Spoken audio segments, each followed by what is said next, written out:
తిరుమలశెట్టి లక్ష్మీనాయుడు హత్య కేసు నిందితులకు త్వరగా శిక్ష పడే విధంగా చర్యలు తీసుకుంటామని మంత్రి నారాయణ స్పష్టం చేశారు.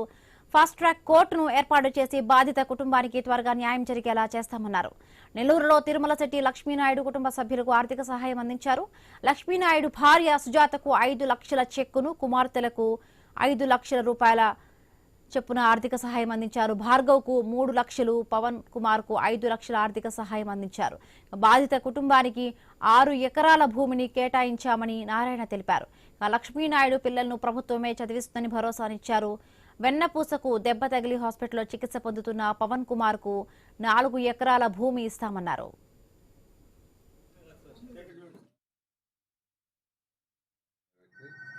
లక్ష్మీనాయుడు అనే వ్యక్తిని యాక్చువల్గా చంపటం అది చాలా దారుణంగా జరిగింది. దీని మీద ముఖ్యమంత్రి గారు స్పందించి వెంటనే దీని మీద యాక్షన్ తీసుకుని పోలీస్ డిపార్ట్మెంట్కి ఇవ్వటం, పోలీస్ డిపార్ట్మెంట్ దాని మీద యాక్షన్ తీసుకుని అతను అరెస్ట్ చేయడం జరిగింది.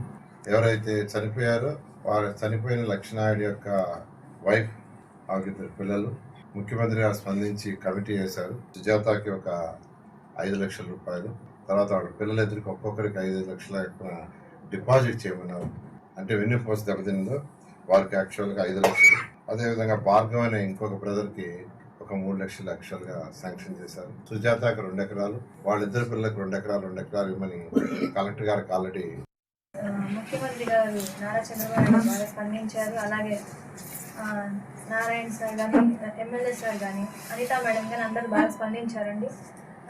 నేను కోరుకుంది ఒకటే,